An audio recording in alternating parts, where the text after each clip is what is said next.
आप सभी का हमारे यूट्यूब चैनल में स्वागत है।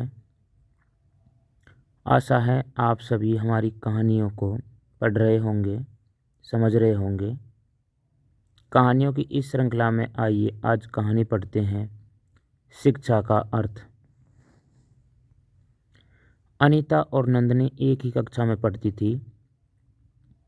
अनीता हमेशा क्लास में टॉप आने के बारे में सोचती थी और दूसरों की मदद करने से बचती थी। उसे अपने टॉपर होने का गुरूर था, इसलिए कोई उसके साथ रहना पसंद नहीं करता था। नंदनी हमेशा खुश होकर दूसरों की मदद करती थी और अपनी पढ़ाई भी मन लगाकर करती थी, इसलिए उसके साथ हर कोई रहना पसंद करता था। इससे अनीता को नंदनी से ईर्ष्या होती थी और वह टॉपर होने पर भी खुश नहीं रह पाती थी। घटना परीक्षा के दिनों की है। परीक्षा के पहले ही दिन नंदनी लगभग आधा समय खत्म होने पर परीक्षा हॉल में पहुंची और किसी तरह से आधा पेपर कर पाई।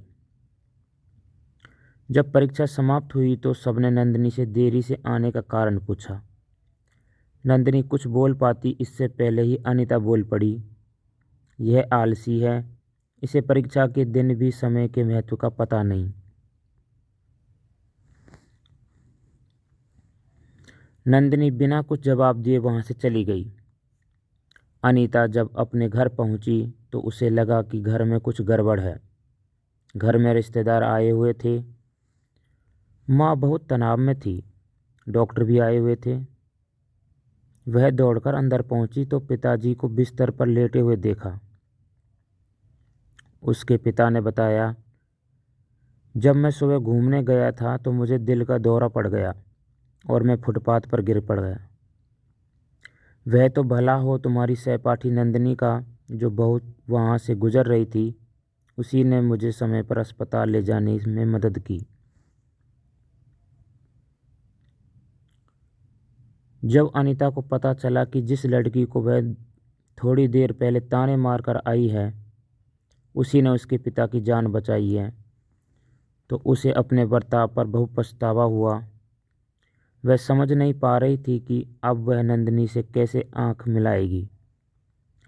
अगले दिन वह स्कूल पहुंची तो नंदनी के गले लगकर खूब रोई और अपने बर्ताव के लिए क्षमा मांगी।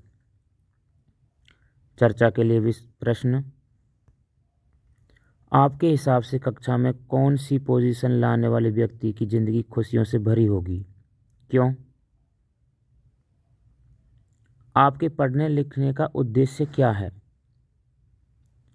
क्या आपने भी कभी किसी की मदद के लिए कोई अपना ज़रूरी कार्य छोड़ा है? आपने ऐसा क्यों किया? एक ऐसी घटना साझा करें जब किसी ने स्वयं से ज़्यादा आपकी ज़रूरत का ध्यान रखा हो। उस घटना के बारे में सोचने पर आपको कैसा महसूस होता है? धन्यवाद।